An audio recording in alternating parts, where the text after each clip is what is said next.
Alrighty, hello everybody. It's Jack Stevens, and this is week 9 discussion. So, for the past couple weeks, we've had the opportunities to watch two films, Easy Rider and Bush Mama. Now, something I liked about these films is Easy Rider was kind of like your.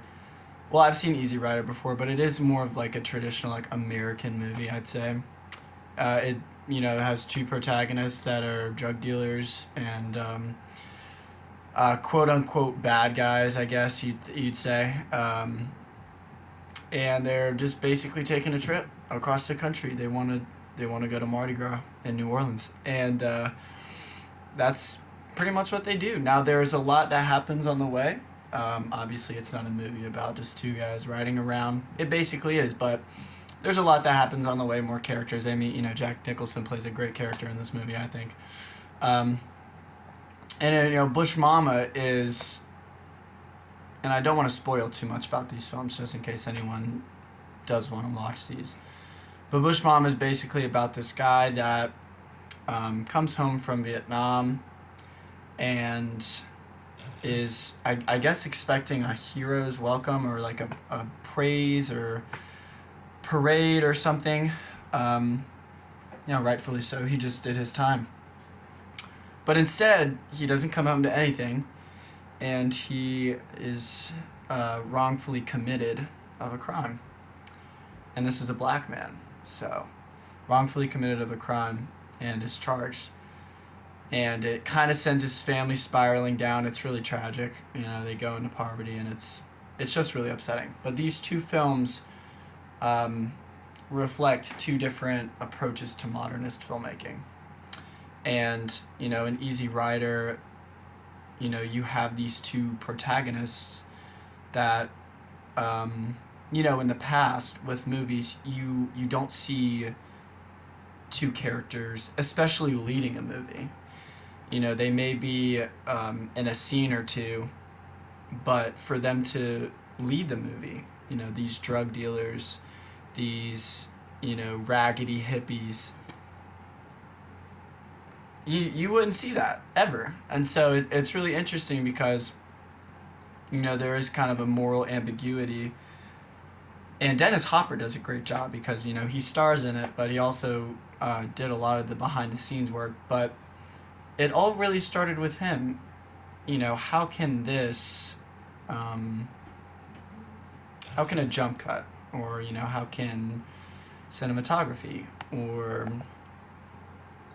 how can all these different things help the audience relate to these characters?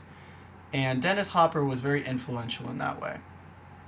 Now, with Bush Mama, this was a part of something called the blaxploitation cycle, which basically was a film that would predominantly be consisted of black people. It would have just predominantly black casts, if not all black, and it would target.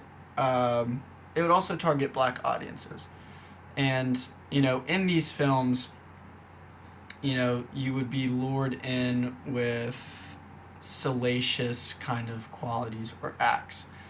Some being sex or drugs, maybe crime. Um, you could probably think of more. But these two different styles of filmmaking, more of the auteur way with Easy Rider and the blaxploitation with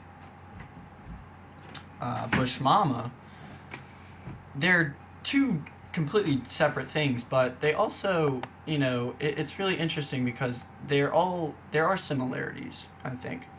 There are similarities with the way things are shot, and there's similarities with, the spaces, or maybe even the cinematography of the films. Now, do I think one is more effective than the other? I personally don't think so.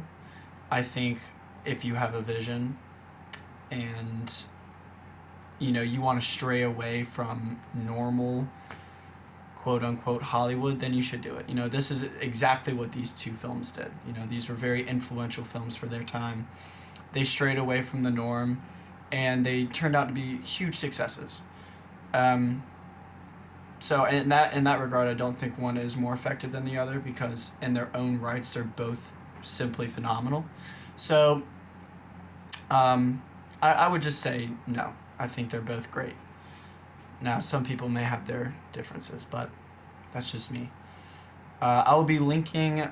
There's a question that I have to answer in the comments, so I'll be sure to do that. But I hope you all have a great week, and thank you for listening.